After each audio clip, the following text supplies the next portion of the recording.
never thought that I would end up owning my own business. I always figured I would just kind of work for someone else forever, and oops. I was wrong. What was your biggest challenge in getting started? Trying to find a place to actually have the bakery and get off the ground in that way. I mean, it's tough, and it's not like you kind of wake up one day and you're like, I'm going to do this thing, because there's all these little pieces that go along with it. And I, for 9 months, ran it out of someone else's store at night while they weren't there. And finally finding this place was phenomenal. But I mean, you run into all these issues with leases, and you've got to have the fire department has to come in and check everything, and the county health department has to come in. I mean, we had like 12 people in here one afternoon when I first opened the store, telling me like, oh, you have to fix this outlet, and you got to do this thing, you have to put this sign up, and you have to fix this door, and you're like, oh God, all I wanted to do was put an oven in here and make a cake. So it's the little stuff that really seems to pile up.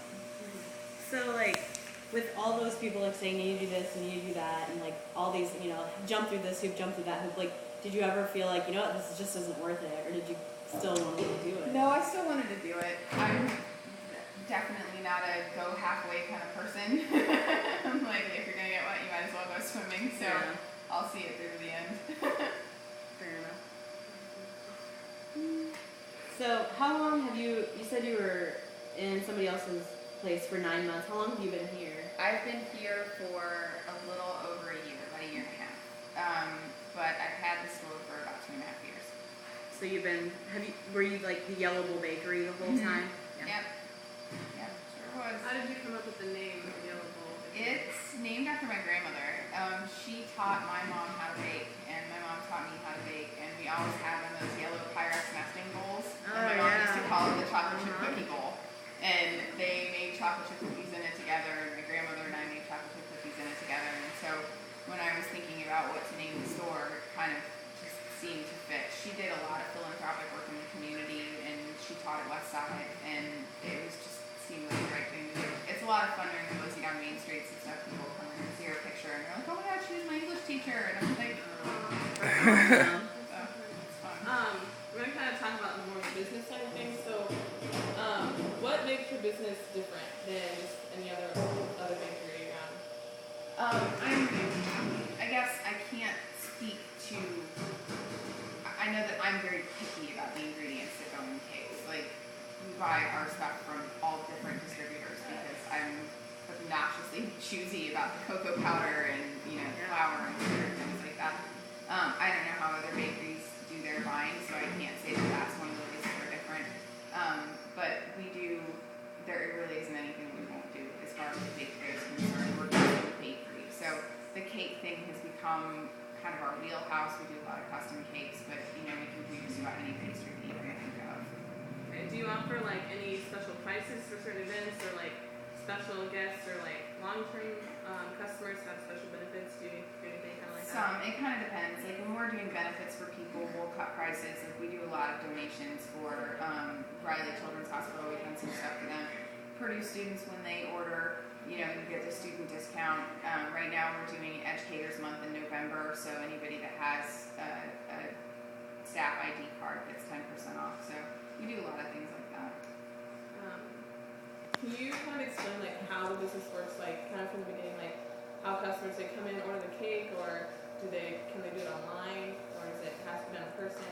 I was a really big stickler about having a big web presence because it's kind of where things have gone. So the website was a really big deal, and one of the first things that I did, and I had a really comprehensive website before I even had a storefront. So it's making sure that there's a way to be contacted that way. So yes, people can order online. It's not a solid order until it's been confirmed. But you can call the store, you can come into the store, kind of however you want to do it.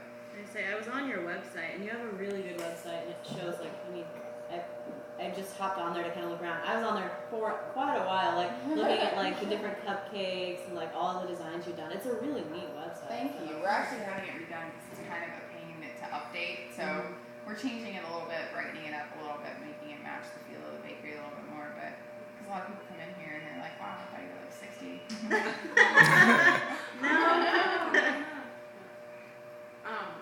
What would you think is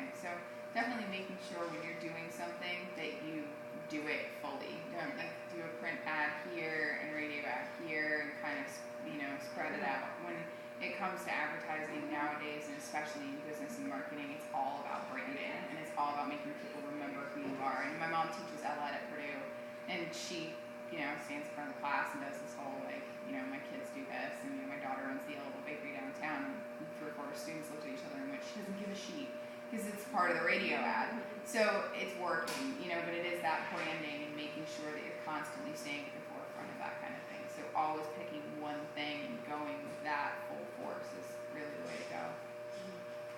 Do you do anything like specific that you do that puts you ahead of your competitors, like in anything at least? I think there are 3 or 4 bakeries in the area that all do wedding cakes, and I think each one of them kind of has their own specific thing that they're good at. I know that for us, really doing an overblown custom kind of thing is where we really thrive. And there's other bakeries that do just as good, work in their areas of expertise. So.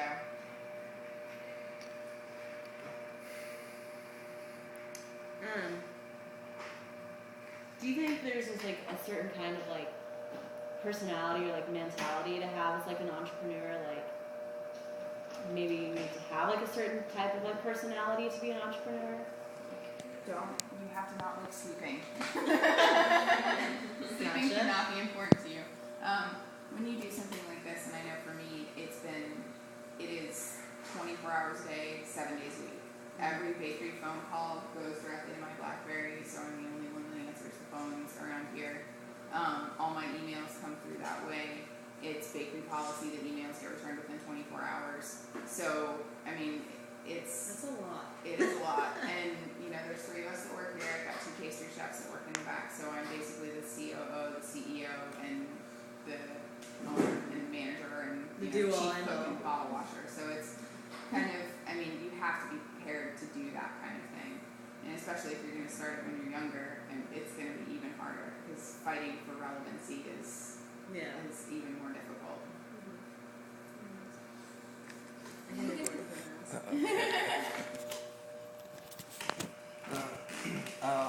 Alright. I wanted to ask, when you do a wedding cake, this is sort of more of the creative question.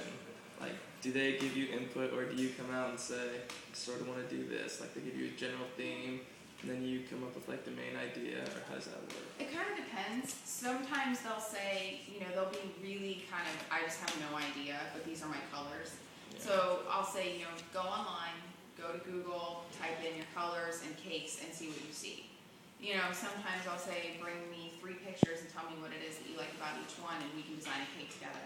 But it's, it's not my cake. So I always like to make sure that the bride feels like her personality has been expressed through that, but that she's kind of doing through us. Alright, one more. If you give one really like good piece of like starting advice to someone starting a business, like besides the sleep, like what would it be? Some hope. Some hope. Some hope. Be nice to your staff. Be very nice to your staff. I've been the underling. I've done that thing. It's not fun. Like, you feel like you're just getting heaped on. Like, I know that I've been in positions where you just feel like no one's ever listening to you, and it's such a crappy feeling. And it's just, don't ever forget about the people that helped you get to where you are. That's the best piece of advice that I can give you. I think we're good.